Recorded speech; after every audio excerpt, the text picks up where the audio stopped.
സംസ്ഥാനത്ത് ലഹരി വ്യാപനം വലിയ തോതിൽ കൂടിയതിന്റെ കണക്കുകളാണ് ഓരോ ദിവസവും പുറത്തുവരുന്നത്. അതിനിടയിലാണ് മലപ്പുറം വളാഞ്ചേരിയിൽ ഒരേ സിറിഞ്ച് ഉപയോഗിച്ച് ലഹരി കുത്തിവെച്ചതിലൂടെ 10 പേർക്ക് HIV ബാധ സ്ഥിരീകരിച്ചു എന്ന വാർത്ത എത്തിയത്. യുവതലമുറ ലഹരി ഉപയോഗിക്കുന്നത് പലപ്പോഴും കൂട്ടമായാണ്. അതുകൊണ്ട് തന്നെ ഈ കണക്കുണ്ടാക്കുന്ന ആശങ്ക ചെറുതല്ല. ലഹരിയും HIV ബാധയും സമൂഹത്തെ കാർന്നു തിന്നുന്ന വലിയ വിപത്തായി മാറുകയാണ്. ഭരണകൂടവും രക്ഷിതാക്കളുമെല്ലാം വേണ്ട മുൻകരുതലുകൾ സ്വീകരിച്ചേ മതിയാവും. പരിശോധനകൾക്കപ്പുറം ആവശ്യമായ ബോധവൽക്കരണം കൂടി നടത്തണം. ഇനി നമ്മുടെ യുവാക്കളോടാണ്. ശോഭനമായ ഭാവി മുന്നിലുള്ളവരാണ് നിങ്ങൾ. കുറച്ചു നിമിഷത്തെ സന്തോഷത്തിനു വേണ്ടി അത് നശിപ്പിക്കരുത്. ലോകം നിങ്ങളുടെ വളർച്ചയ്ക്ക് കാത്തിരിക്കുമ്പോഴാണ് നിങ്ങൾ വലിയ വിപത്ത് സ്വയം വരുത്തിവെക്കുന്നത്. വലിയ പരിശ്രമങ്ങൾക്കൊടുവിൽ സംസ്ഥാനത്ത് നിയന്ത്രണ വിധേയമാക്കിയ HIV ആണ് കൂടുതൽ കരുത്തോടെ തിരിച്ചെത്തിയിരിക്കുന്നത്. സംസ്ഥാനത്തെ HIV പോസിറ്റീവിൽ 15%, 19-നും 25-നും ഇടയിൽ പ്രായമുള്ളവരാണ് എന്നത് വലിയ ഗൗരവത്തോടെയാണ് കാണേണ്ടത്. ഇവരിൽ HIV പകരുന്നതിന്റെ പ്രധാന കാരണങ്ങളിൽ ഒന്നായി വിലയിരുത്തുന്നത് ലഹരി കുത്തിവയ്പ് തന്നെ.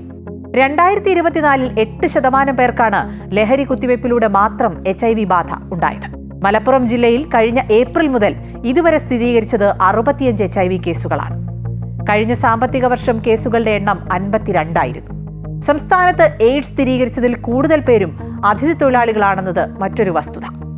കഴിഞ്ഞ 2 വർഷത്തിനിടയിൽ അതിഥി തൊഴിലാളി മേഖലയിൽ ലൈംഗിക തൊഴിലാളികളുടെ എണ്ണം വർദ്ധിച്ചതായും കണക്കുകളുണ്ട്.